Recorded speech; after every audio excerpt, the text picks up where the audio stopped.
Olá, amigos e amigas, sou Luiz Horato, escritor, poeta, empresário, etc. E tenho mais um recado importante para vocês. Hoje vamos continuar com aquela série O que o Lula fez pelo Brasil. Hoje seria a parte 3 para mostrar o que esse indivíduo fez pelo país, antes e durante a ocupação do cargo da presidência, que foi de 2003 até 2010. Antes eu gostaria de pedir que vocês compartilhem este vídeo, compartilhem o meu canal, inscrevam-se por favor, não custa nada, só bater o dedinho ali na tarjinha vermelha escrito inscreva-se e acione o sininho para receber novos vídeos e também dê aquele like caprichado se gostarem, por favor. Dito isso, vamos ao registro dos fatos, para atualizar as pessoas, principalmente os mais jovens, que foram induzidos a acreditar que esse indivíduo que saiu da cadeia há pouco tempo é um sacrossanto. Na realidade, ele não tem nada nem de sacro nem de santo. Enfim, esse indivíduo, o que ele fez pela indústria brasileira, pelo crescimento da nação, pelo enriquecimento do país e, consequentemente, do povo, foi uma coisinha de 5 letras chamada greve. Ele fez greves, ele incitou greves, ele fez badernas nas portas de fábricas em São Paulo, no Rio Grande do Sul, em Minas Gerais, em tudo quanto é lugar. Ele fez greve lá durante o governo do Fernando Henrique, que começou sabiamente muitas privatizações de empresas desnecessárias do ponto de vista dentro da administração federal. Empresas importantes, deixa eu só corrigir isso, empresas importantes, mas tínhamos fábrica, o governo federal tinha fábrica de geladeira, fábrica de caçamba de caminhão, tinha fábrica do que você imaginar. O governo federal tinha. E lógico que o governo federal não tem como prioridade fabricar coisa alguma. A prioridade do governo federal e do governo municipal e estadual também é oferecer serviço público de qualidade, basicamente infraestrutura, no caso do governo federal, saúde pública, segurança, saneamento básico e também a educação. Basicamente esses 4 ou 5 são prioridade para qualquer governo. Agora, fabricar coisas, o governo tinha uma companhia de navegação chamada Companhia Lloyd Brasileira, que tinha, acho que 9 ou 12 navios que circulavam o mundo inteiro, só que essa companhia era muito deficitária. Tivemos a vergonha nacional de ter lá meia dúzia de navios presos em portos mundo afora, porque essa empresa estava devendo nesses países onde os navios estavam aportados. E ficava evidente a incompetência do governo. Que vamos fazer uma analogia. Um navio do mesmo tamanho, vamos supor aí de 300 pés, mais ou menos, cerca de 100 metros de extensão, e da Lloyd brasileira tinha lá 300, 400 funcionários. Uma embarcação da iniciativa privada com o mesmo calado, com o mesmo tamanho, tinha menos de 1/3 disso. Então só a folha de pagamento consumia qualquer lucro que essas embarcações poderiam dar para o país em torno, como se fosse frete, arrecadação, faturamento por frete marítimo.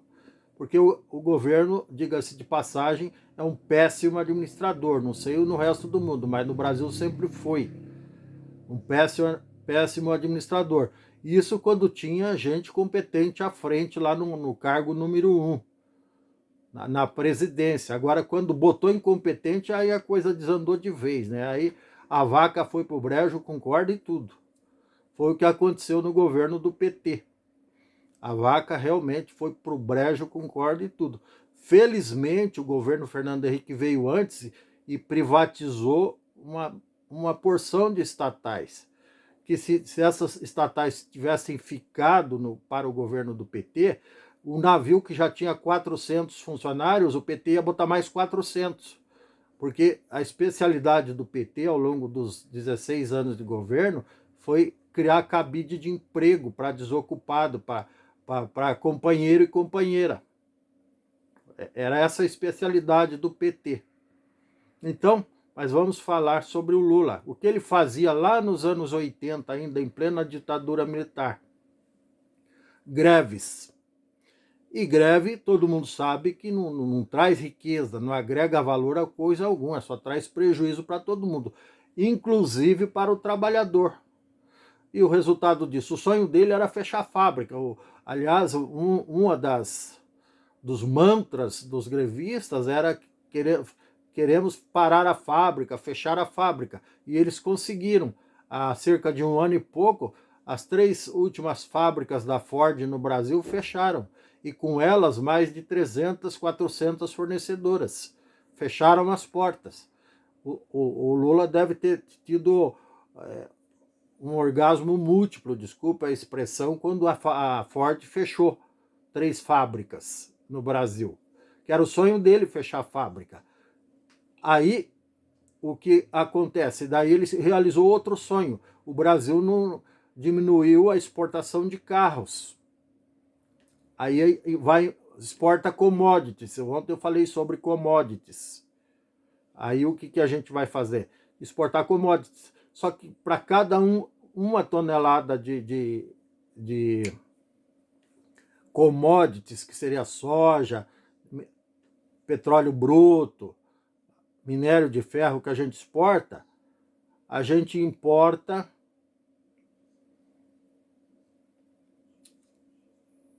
40, eu até me perdi no raciocínio. Para cada 40, 50 toneladas de minério de ferro, de commodities de soja que a gente exporta, a gente importa só 1 tonelada ou só 500 quilos de produto industrializado da China, da Índia, de Taiwan e de outros países, Bangladesh, enfim. Então, essa é a relação. Nós não agregamos valor nos nossos produtos, nas commodities. Infelizmente, porque é matéria-prima, é produto